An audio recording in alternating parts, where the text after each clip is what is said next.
Let's have a prayer.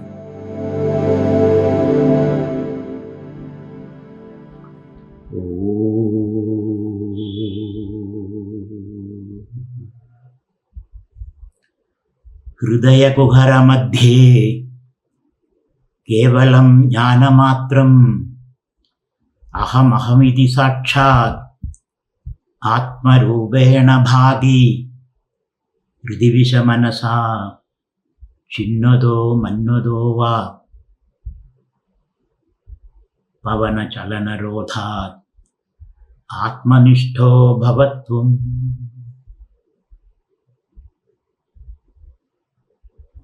Follow the I experience, I am experience, and dive into the depthless ocean of bliss.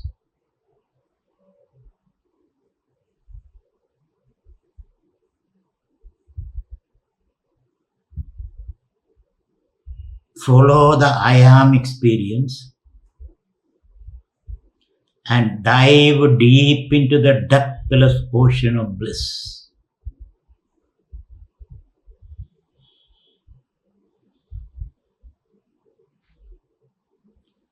Gurur Brahma, Gurur Vishnu, Gurur Devo Maheshwaraha, Guru Sakshat Param Brahma, Tasmai Shri Gurave Namah.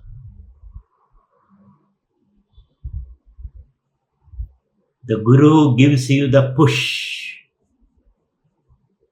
and you tumble into this oceanic bliss.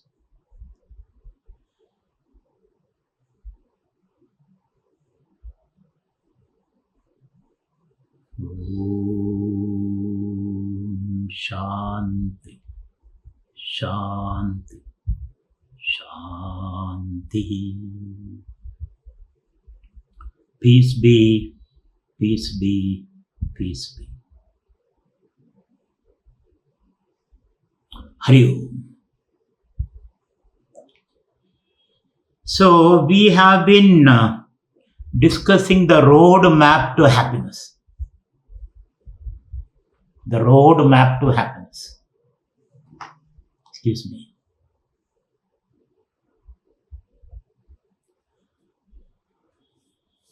When I say road map, road may come into your mind. A road to nowhere, let us say. Actually, it is not a road. It is a roadless, pathless path. Anadvagaha advogeshu paraishnavaha is. Those who walk the pathless path. Like you wake up from a bad dream. There is no path or time involved there. You just wake up. Then you check off the bad dream. You may write about it, your dream, but that dream doesn't affect you. So that is why it said it is a pathless path. It's an awakening experience. So we have been discussing this roadmap. And the first step is that you develop Viveka. Viveka means the understanding. The understanding that what I am seeking is happiness. And I don't want to compromise in that. Happiness and peace. Happiness brings you peace. Peace brings you that creativity. When you are at peace, you are creative. When the mind is disturbed, then you are destructive. And that distraction can appear in your art and then novels and then play and everywhere. So peace is very important. Happiness brings you that peace. And when you are happy, you are at home with yourself, at peace with yourself and with the world around you. That also is very important. And that makes you healthy. All the values arise from there. So, the first step is the Viveka. That what I am seeking is, that should be very, very clear to you. Otherwise, you will compromise. Little thrills of life can distract you from your goal. So it should be very, very clear. This is what I am seeking. So that is called Viveka. And when this Viveka comes, then Vairagya also comes naturally. Vairagya means you are very alert about the world.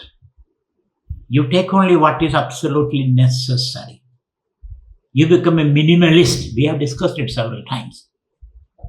So that you don't disturb you or the world outside. The kind of consumption philosophy we are following now have caused this planetary devastation. So to keep you in alignment with the rhythm of the world and with your own inner rhythm, one should be at peace and take only what is minimally necessary to keep the body and soul together. That's very, very important. So that is called dispassion or detachment. We have seen that. Detachment is not running away from the world, but be in the world, but become a wise individual in the world. So the first step is Viveka, then it is Vairagya. Vairagya means dispassion. And then Guru Prapti. You have to come to a wise individual, a role model.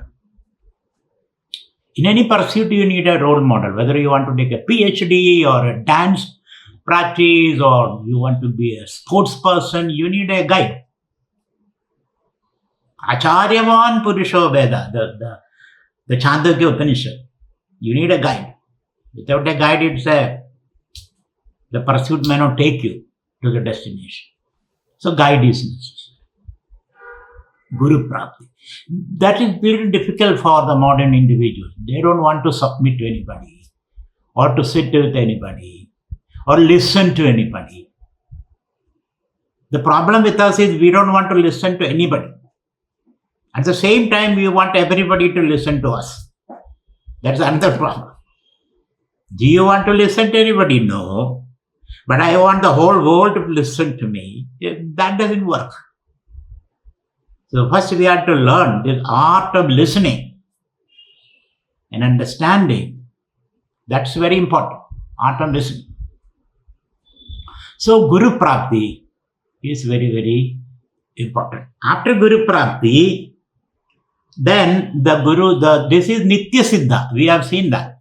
I'm just helping you recollect whatever we have gone through. This is Nitya Siddha. What we are seeking happiness is Nitya Siddha. It is ever available.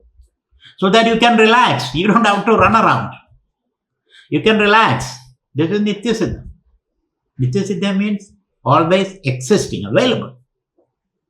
You have to only open your inner eye and see that you are floating in the sea of joy. So not only it is Nitya Siddham, it is nearest to you. That's your nature. Therefore relax.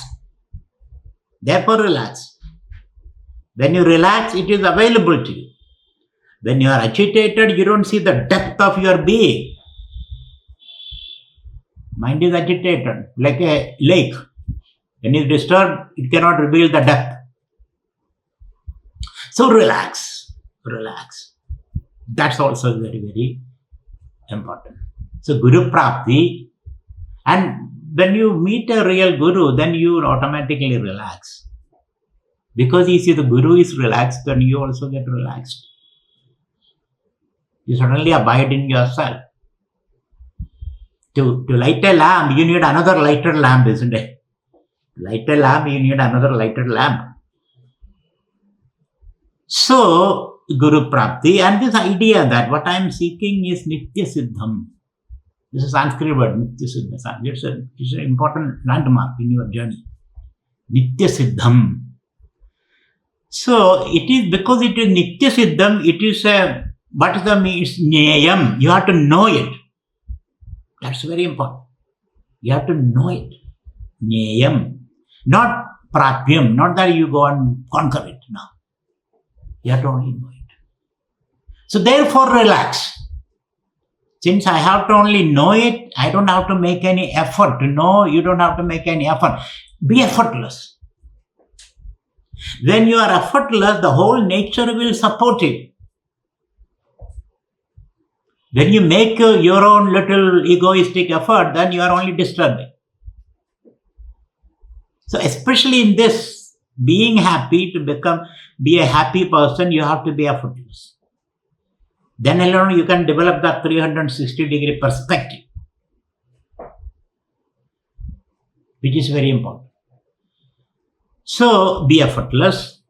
So you nitya siddhatvat jneyam. It is to be known, not to be grabbed or conquered. Happiness.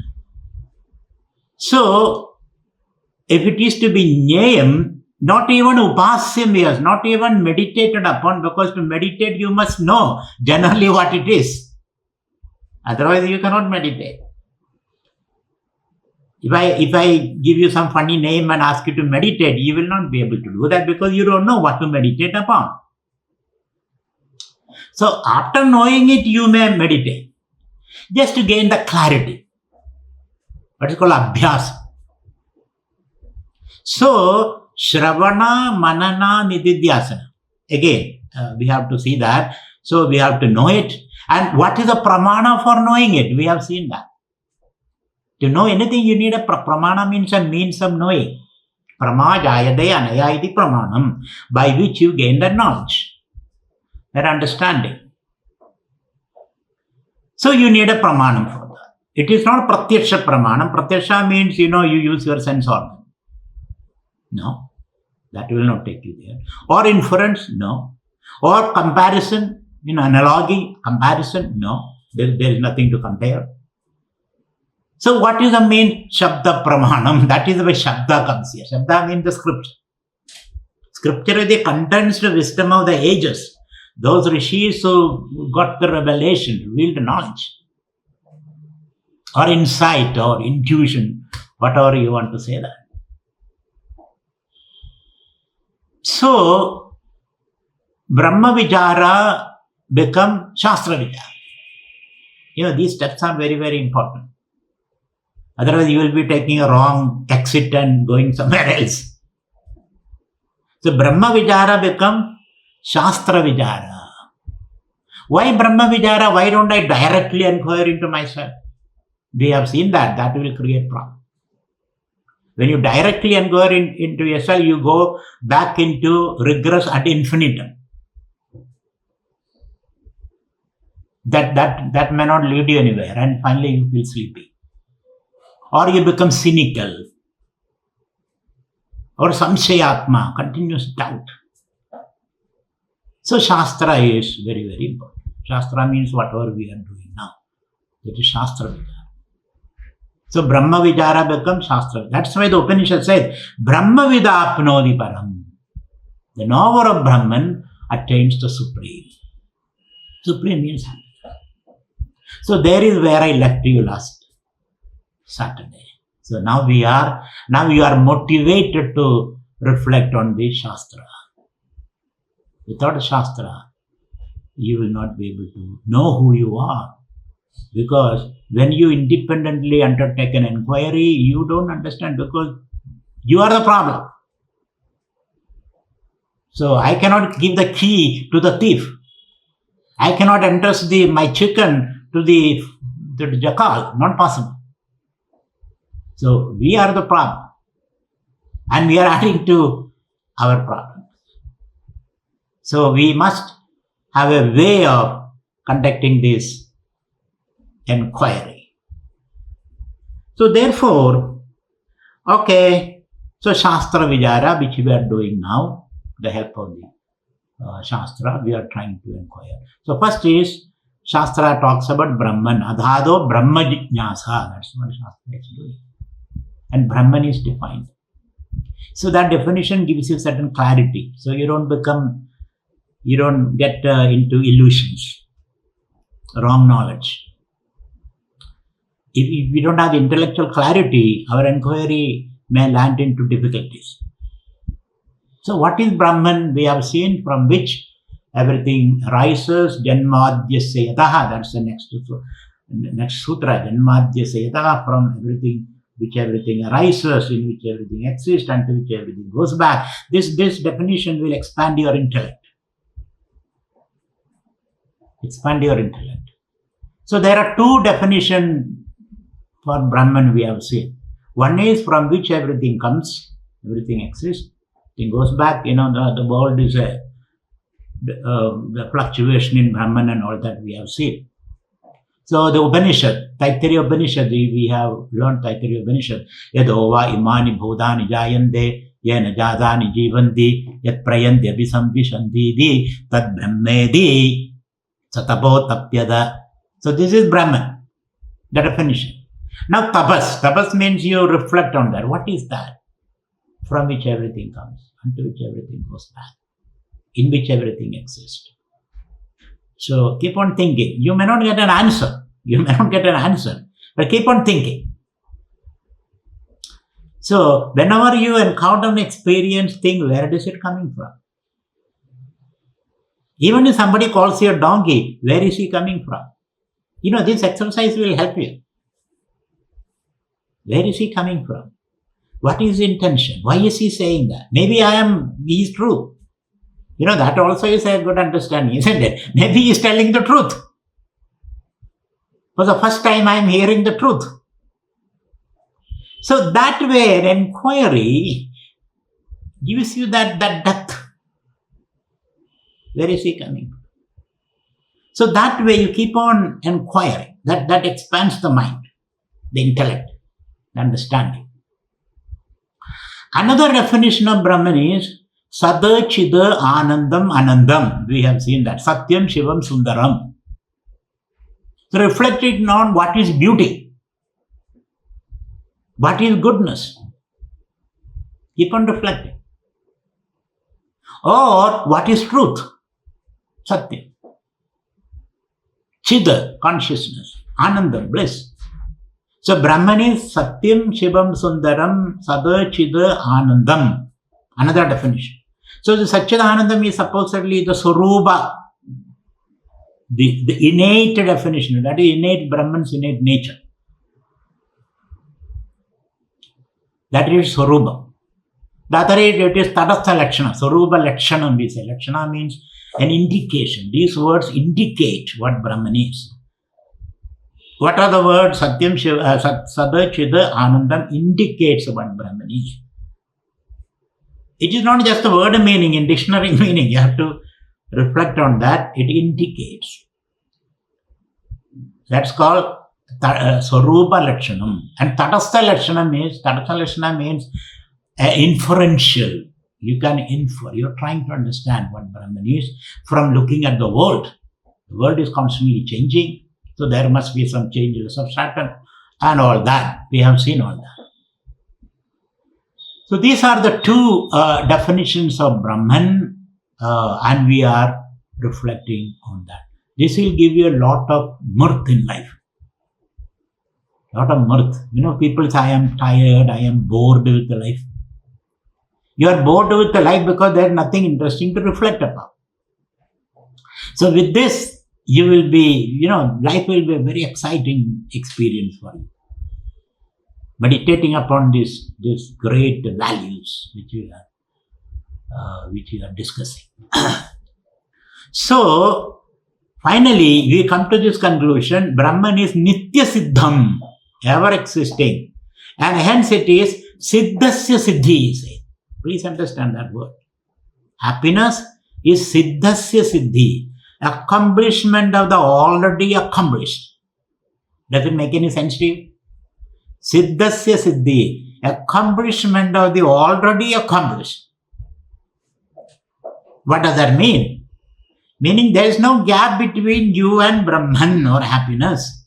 The only gap is your ignorance, your arrogance, your need for thrills and excitement and distraction, your old habits. So unhappiness is only a habit. So the distance between you and Brahman or happiness is only your ignorance, your lack of alertness, your lack of attention. Wait a minute. I feel I am unhappy. Wait a minute. Let me stay a minute. So, but then it's very difficult for us to accept it. That means for all this while I have been unnecessarily unhappy. Have I been living like a fool? Yes, you are living like a fool. That is why Shankara says, Bhaja Govindam, Govindam Bhaja, Mudhamade. A fool, look into yourself. Now, the thing is that happiness, by looking into ourselves also, we may not be happy. We have to think that. Looking outside, we may not be happy. Looking into ourselves also, we may not be happy, because when I look into myself, I only encounter my memories, bitter memories. And generally store your bitter memories, not good memories. Good memory, generally people don't store in mind. Only bad memories. That keep on undigested food. It keep on coming up and again, and creating a bad feeling in your throat. So, it is not even an inward going or an outward going, but just being still and then looking around. That is why it's called, it's a transcendental journey. Inward journey means, you look into your stomach, your heart, your brain, your dopamine, your, or chemicals in the brain. That wouldn't make you happy. So it is neither inward journey or outward. Though periodically I say it is an inward journey, I have to correct myself. In Vedanta, the problem is they throw a word, then take the word back. First, it is not an outside journey. Then we say it's an inward journey. Then we say it is not even inward journey. Then Guruji, make up your mind. Should I go inward or outward? Guruji says it's neither inward nor outward. Be still. Look. Be still. Then it blooms. So, it is siddhasya siddhi. It is accomplishment of the already accomplished. What do you mean by that? Accomplishment of. Now let me give you a story. Because sometimes, it is only through story it will strike us. Mere logic wouldn't strike us. I have to give you a story for that. This is a very celebrated story in Advaita Vedanta. Very celebrated story. This story is called the story of the 10th man. Dashamaha, 10th man story. Some of you already know this story, but it's worth repeating. Because when I repeat it, you think about more. More nuances will flash in your mind. The 10th man story. What is the 10th man story? The 10th man story is, here are 10 students in an ashram. 10 students in an ashram. Generally, ashram, you don't get any vacation. When I was studying for 3 years, this Vedanta, I got no vacation. No vacation. No Sunday, no Tuesday, no Christmas, no Holi, nothing. It is study, meditation, study, yoga, pranayama and all that. No salt in the food. That is another problem. No salt, no sugar. It's a little hard. And no appreciation also. Even if you do well, no appreciation. Sometimes some criticism also comes. So you need a real stamina to go through this discipline.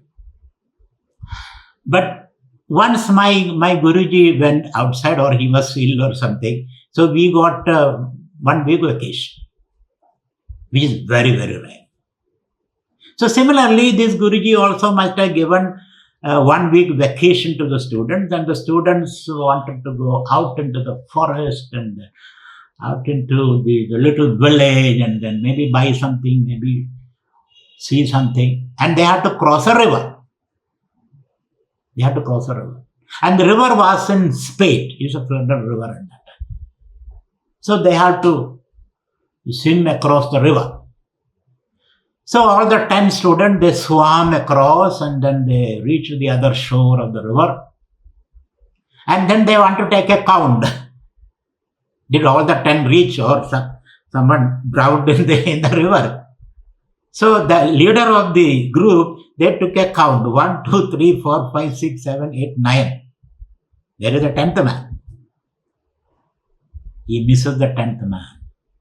Then another student, he also tried to count 1, 2, 3, 4, 5, 6, 7, 8, 9. Where is the 10th man? They were in panic. 10th man is missing. So Dashamaha Nashtaha. 10th man is gone. Maybe he's drowned, or maybe, absconding or disappeared. He doesn't want to go back to the ashram. We don't know what is the matter.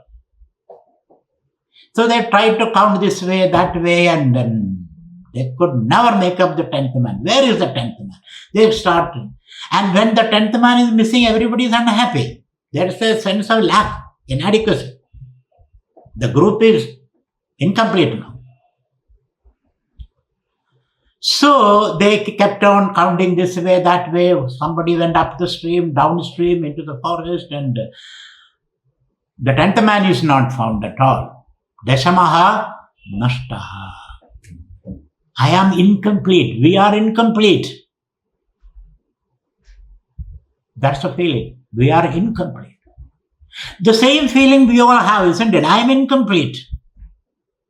I have everything, money, power, fame, and even health I have, but I am incomplete. Something is missing. And I am not able to put my finger. Where is that lack? That sense of inadequacy. We all have. We all have the sense of inadequacy. So the 10th man is missing. And then they were panic mode, they run up and down, and then there's a shepherd who was herding his flock. And the shepherd, old man, with long white beard, and old man, and then he asked, what are you searching for? What's the problem?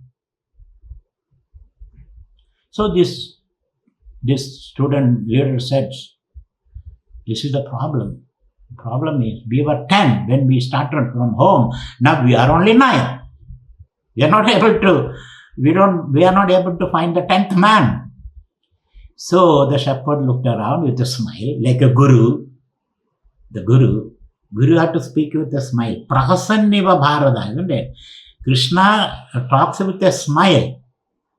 Prahasanniva Bharata. So with a smile, the guru said, don't worry children, the 10th man exists. There is a 10th man. Dashamaha Asti. The 10th man is there. Nitya Siddhyatvam is there. How far is he? Very near to you. But why we don't see? You say he is very near. He is very close to you. No. We don't see the 10th man. Dashamaha Asti, the 10th man is very close to you.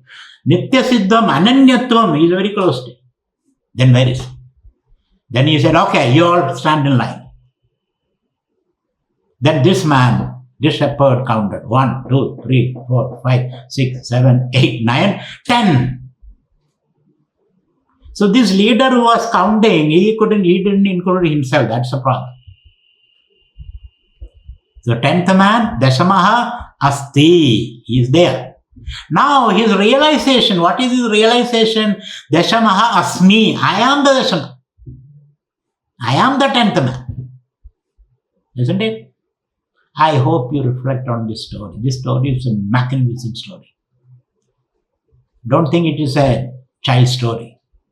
It is a real story. We all are children in one way because we make silly mistakes. So, first he said Dashamaha Nashtaha. Dashamaha, the 10th man is missing. The jigsaw puzzle. If you don't get that piece, the puzzle is not complete. You cannot solve the puzzle. So first he said Dashamaha Nashtaha, the 10th man is missing. Something is missing in my life. And then he said, Dashama Asti, gentleman is, the Guru says. Then finally, he come to this experience, Dashamaha Asmi. So it is not just that Brahma Asti, there is some Brahman. Brahmaha Aham Brahmasmi. That knowledge has to come to you. Aham Brahma Asmi. My nature is happiness. Thereafter, you don't seek happiness. You only share your happiness. That conviction has to come. So your whole life become an experience of sharing your infinite happiness through your work, through your relationships. Please understand that. You are not seeking, you are not trying to get. Thereafter you are no more a beggar. You become a master of your life. When you discover your innate natural happiness, that is the meaning of freedom. That's the meaning of being a master. That's the meaning of being a yogi. That's the meaning of being a jnani or a bhakta. Or gunadida, whatever you want to say.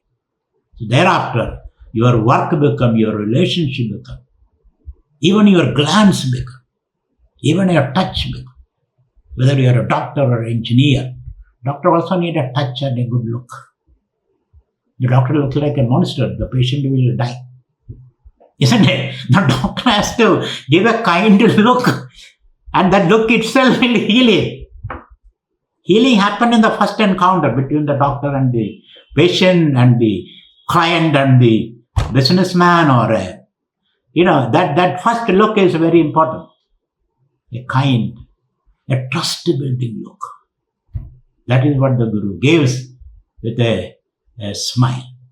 So thus, your whole life becomes an experience of sharing. And the more you share your happiness, the more you have. That's very important. The less you share, the less you have. The more you share. But our mindset is totally different. We think if we give, we will be impoverished to that extent, isn't it? When you cut a $10 check, the next time bank statement comes, $10 is gone. Here it is not like that. You can cut happiness check continuously. The more you distribute, the more you have. It's like a spring. The more you draw, the more it is alive. These are simple truths. We have to know it again and again and again. We have to listen to it. This is what satsang is all about. Satsang is discussing these things. Association with good people. Keep on reflecting. So therefore, now Brahman and Gauri takes a different turn now.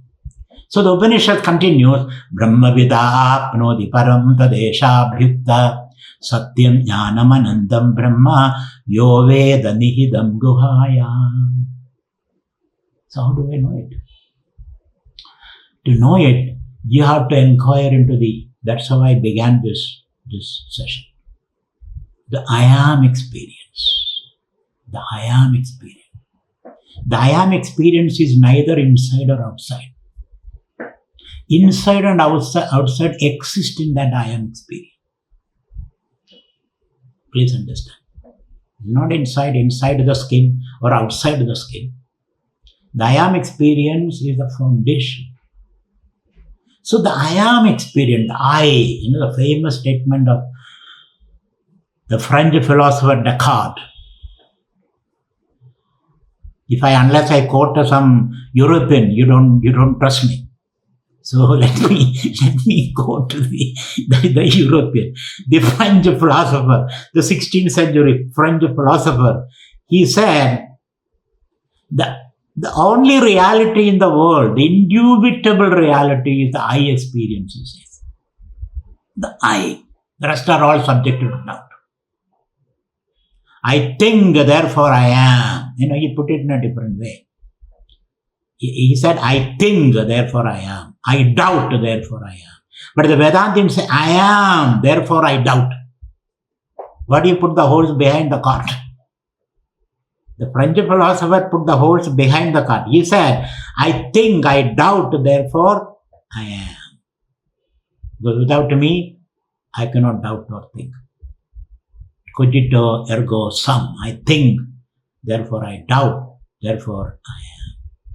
The Vedanta masters say, you are, therefore you think, therefore you doubt.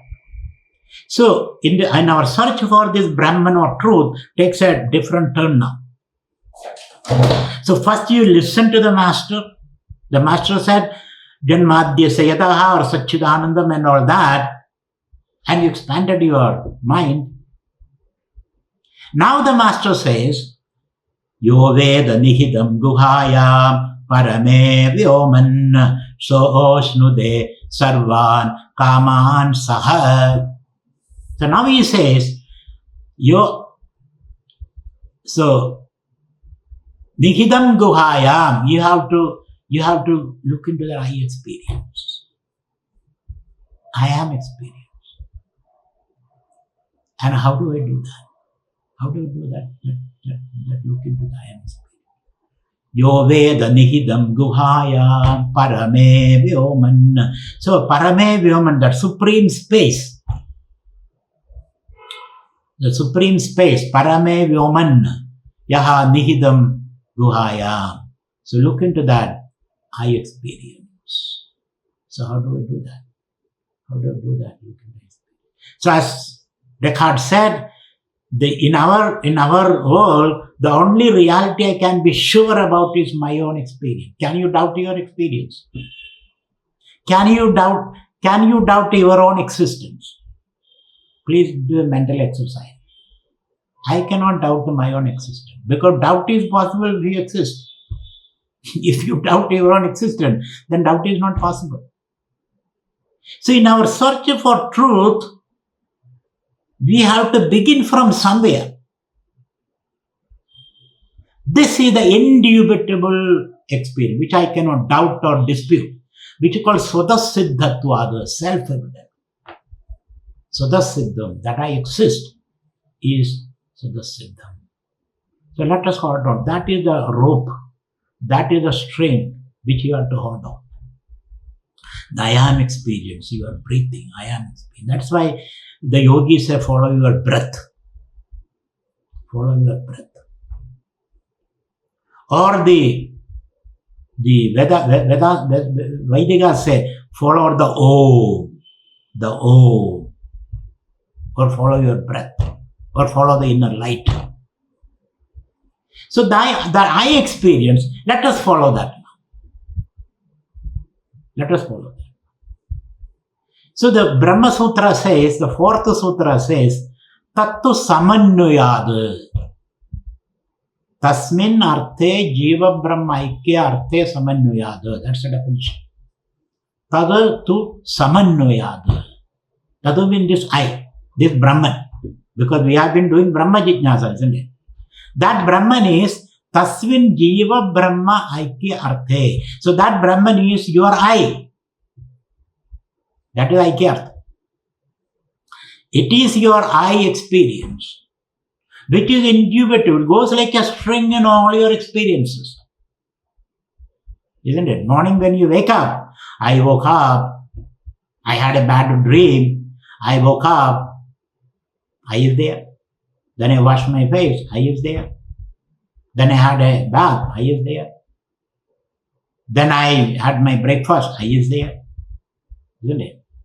Then I fought with my husband, I is there. Then I went to the office, I is there. Then I had an encounter in the dispute in the office, my colleague, I is there. Then I got exhausted, I came back, I is there. Then I had my dinner, I is there. Then I watched the TV, I is there. Then I had a glass of hot milk, I is there. Then I went to sleep, I is there. Then I had a bad dream, I is there. Then I became old, I is there. Then I became sick, I is there. Then I died, I is there. Even if you're dead, death is only disintegration of the body. It is not your death. It is the death of the body. So that, this I, when you pursue this I, then you will enjoy your death also. Pursue this I continuously. Then death is experienced as a movement from one room to another. It is only moving the pot. When you move the pot in the space is not disturbed. The space is not disturbed, please. Only the pot is moving. You break the pot, you make another pot. That is why in English there is a phrase, I kicked my bucket, isn't it? He kicked his bucket. It's a very interesting phrase. He kicked his bucket. In India we say he broke his pot. He broke the pot. That's all what he did, or she did. So death also become an experience. Death also become a bubble in the ocean of consciousness. So you can very, very alert, wakefully go into sleep and enjoy deep sleep. Then also you can enjoy your old age. You can also enjoy your illness because body has to fall sick sometime. Otherwise it must be a plastic body. Like a plastic flower, It doesn't become sick. Plastic flower has no problem. It remains there. But no butterfly will come to that. No honeybee will come to that. So body has to. It is your right to be sick, I tell you. I was hearing somebody, it is my right to be sick, he says. Don't deny me that right. Meaning, the body has to fall sick sometime. It is a way of adjusting to the environment, changing environment. And in the process, you may die also. That is another way of adjusting to your environment. So, Vedantin is not afraid of death. Please make it very clear. You are not afraid of, you cannot be afraid of death. Death is your friend. Death is a shadow that accompanies you. So when that idea comes, then you become immortal, not physically. People are trying to put their dead body in what you call cryogenic chambers and all that, thinking that the body will come alive later, some discovery and all that. Even if body comes back, it is only for another 200 years. Not only that, the cost of maintaining a dead body alive will be humongous, I tell you. It's not worth doing that. It's not worth it. So it is, what is worth is, you capture the very root of the existence. And then you can enjoy many bodies also. Why the same body? You see, when you put your body, a dead body in a cryogenic chamber, after some time, some discovery, the same old body, you are tired of this, isn't it? You need a new body. So these are all, having the same thing the same thing more and more. That's not. We need a movement and change. So we have to pursue this experience, I am experience. The only changeless experience in our life is the I am experience. Even am is not necessary. Am is not necessary. I. That's why Ramana Maharshi said, Aham ahamidi sakshad atmarubena bhadi. Hrudaya kuhara madhe kevalam jnana matram aham ahamidi sakshad atmarubena bhadi. Hrudi visha manasa chinnodo mannodo va pavana chalana rodha atmanishto bhavatu. Your idea is to be identified with this I experience. Presently your I is confused with the body, with the mind, with your ideas, with your concepts, with your positions, with your children, with your spouse, with your wealth, with your name, fame, position, power, etc. This is a confusion. This is called confusion. Confused, Confused means unrelated things you are fusing. Confused. What are you fusing? Your I with the body. Body is like a bubble. The body, your positions, etc. You need tremendous clarity here. Immense clarity. So don't mix up with this. This is called Annaya Vyatireka method in Vedanta.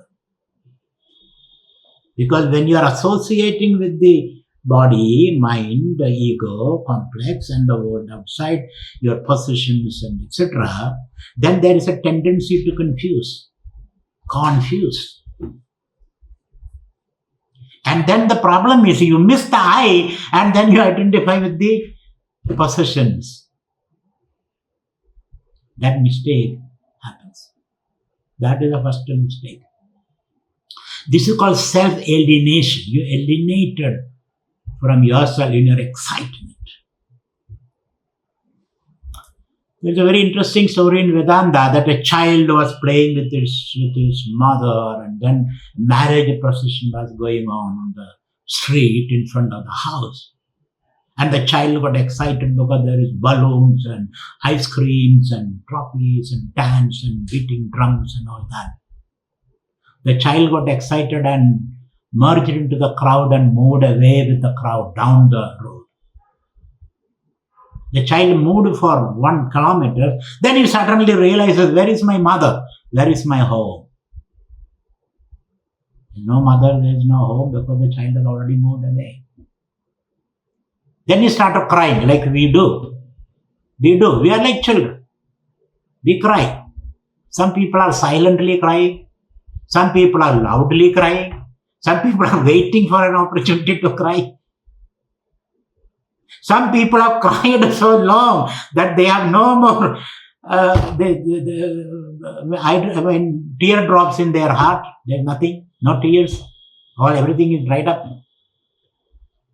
So the child also started crying, and some good Samaritan among the crowd, he was a little reflective. Otherwise, everybody is dancing and they have no time for the child.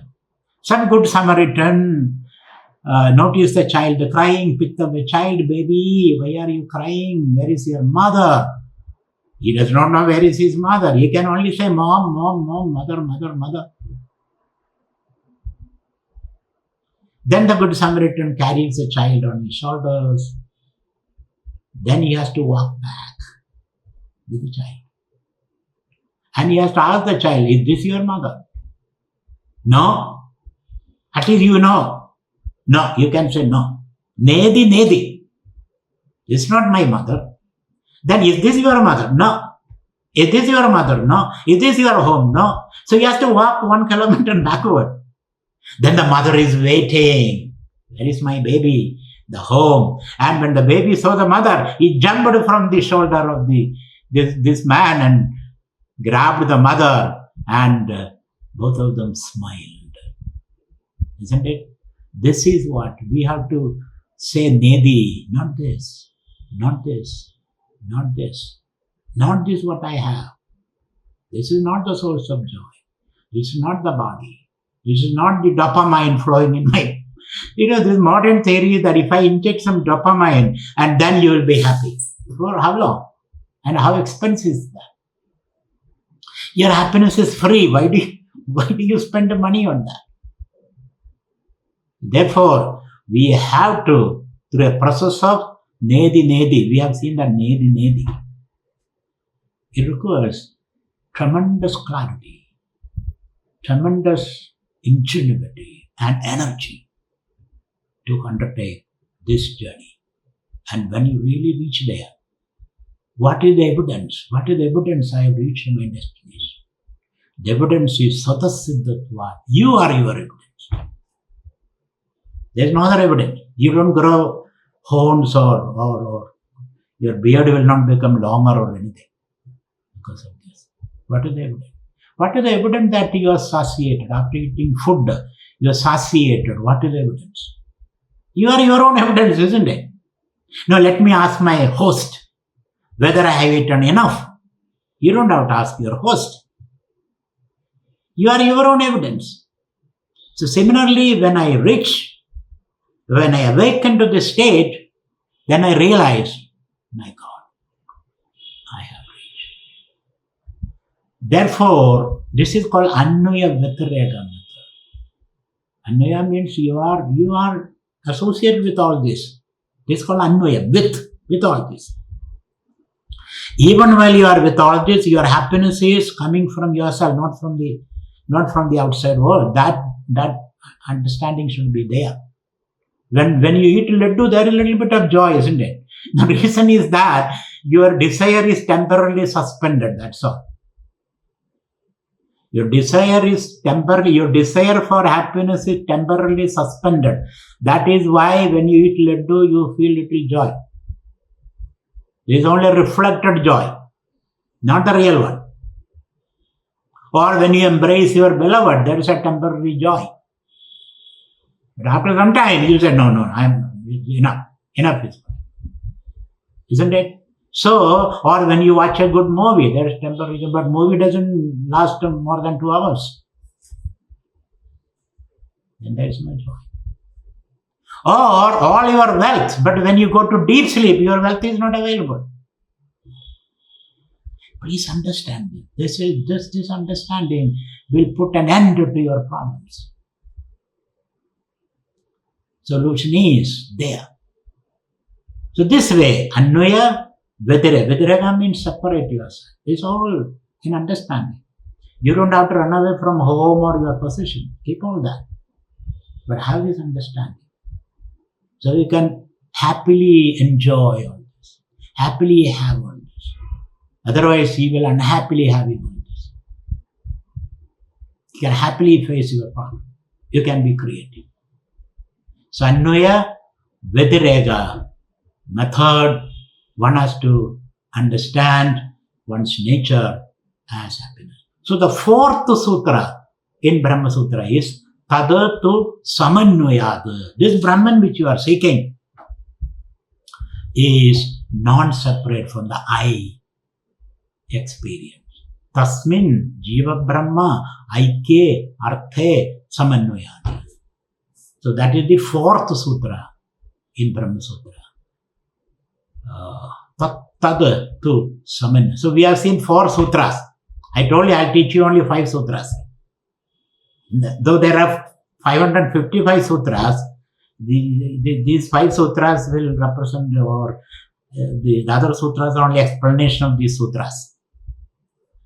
So each sutra is explained through 101 sutras, let us say. What was the first sutra? Adhado Brahma Jijnasa. Now let us inquire into Brahman. Not into the self, because you cannot go that way. Second is Janmadhyasya Yataha. Brahman is that from which everything comes, into everything exists, onto which everything goes back. And third is Shastra Yonitva. To know this Brahman, you have to reflect on the Shastra. You have to study the Shastra with the help of a teacher. So Shastra Yonitva has got 2 meanings. That this knowledge is revealed knowledge.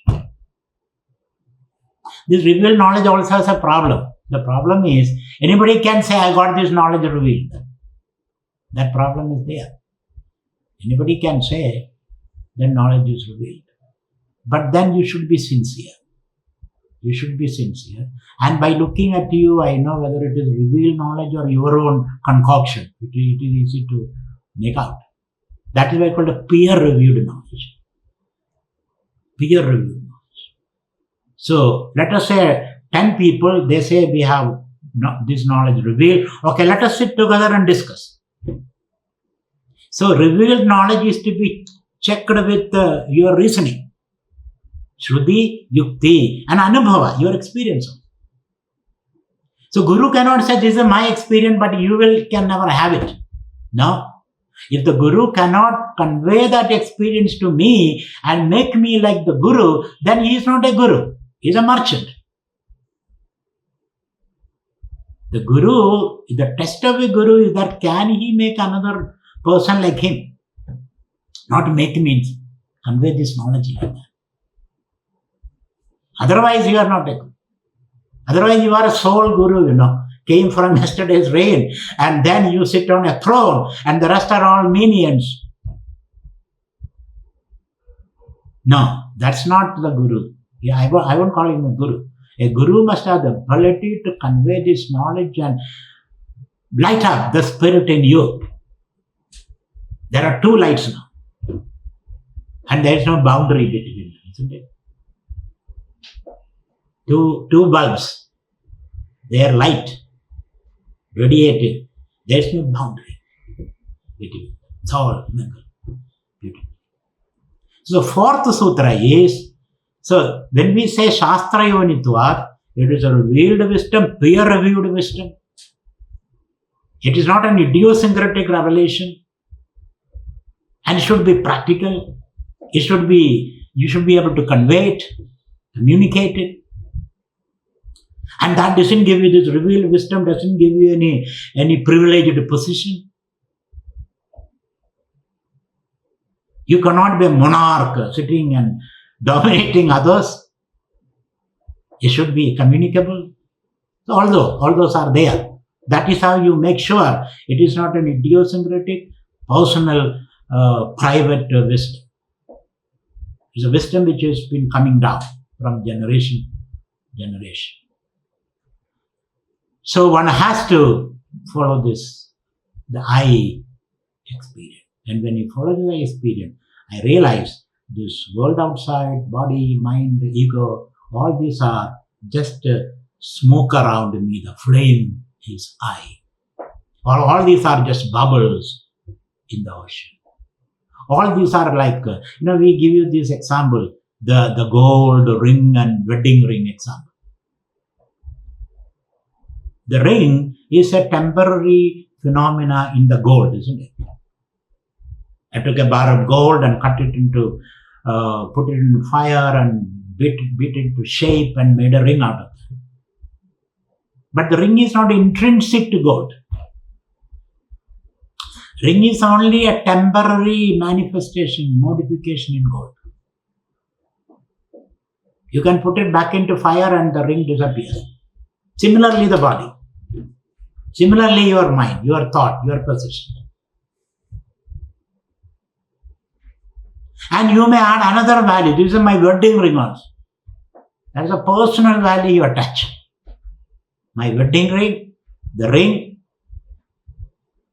So in life also we find there is something fundamental in you, which is the gold, which is yourself. And then out of that, the body, mind, ego, this is like a ring. And then another value is called the wedding ring. So wedding ring means the body, mind, ego complex is part of the world. This is a part of your cultural, your linguistic, your physical, your chemical world, this body, mind, ego complex. That we don't recognize. We say this is me. That is the wedding ring dimension. Ring is an interpersonal value. You can see the ring, I can see the ring. So there are three levels that we understand. The wedding ring level means this body, mind, ego complex, my personal position. And I don't want to, part with that. This is why I want to preserve.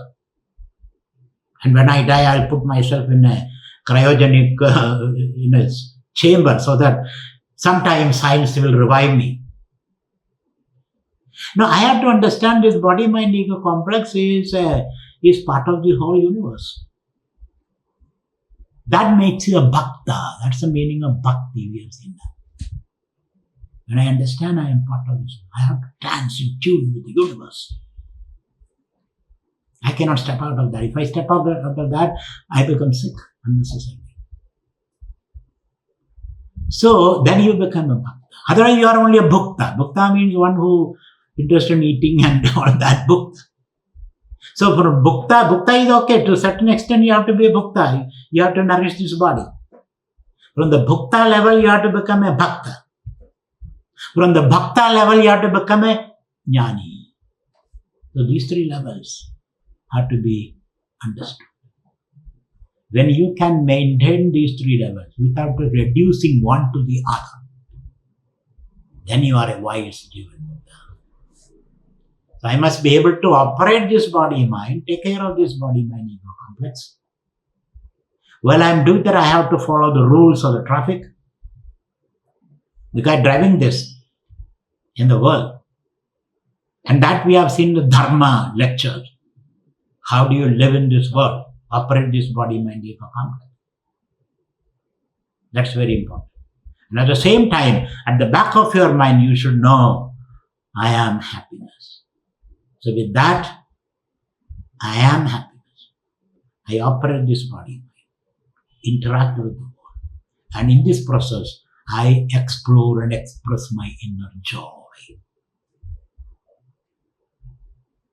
So then life becomes a very simple experience, simple, joyful, dancing experience.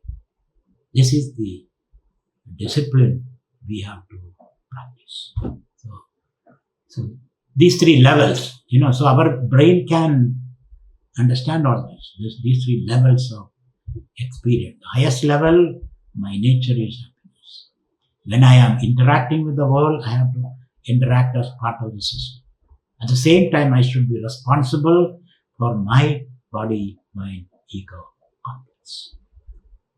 As long as it is with me. And when the time comes, I'm ready to give it up. Like an old car, you take it to the garage. I mean, you sell it away, or isn't it? Similarly, when the time comes, I'm a tenant in this body. When the time comes, I'm ready to die. So this conscious death is your ultimate freedom. That is your ultimate freedom. Consciously, we are able to drop this body because it no more responds to your need. Then I am consciously, then you are free. So Jivan Mukti and Videha Mukti. This is called Shruti Yukti Anubhava. So it becomes Anubhava Jnanam. Anubhava Jnanam. You get this deeply experiential knowledge. So with this, then technically we say that when you listen to these scriptures, the mind can, it's called Akhandagara Vritti. I don't want to go to the technical things because that's not necessary. What is necessary is the experience. So when you look at this, your mind gains a certain disposition. Your intellect gains a certain disposition. We call Akhandagara Vritti. Akhandagara Vritti means ability to see the inner thread which connects all this. It's called Akhandagara Vritti. So they say that ability to see the clay in all the pots, or the ability to see the clay in the pot.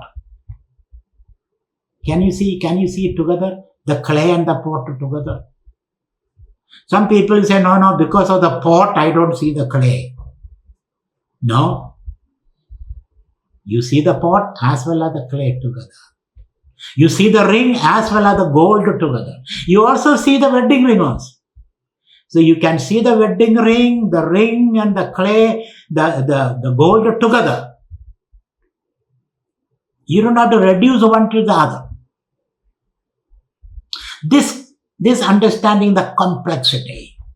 You don't have to reduce the complexity.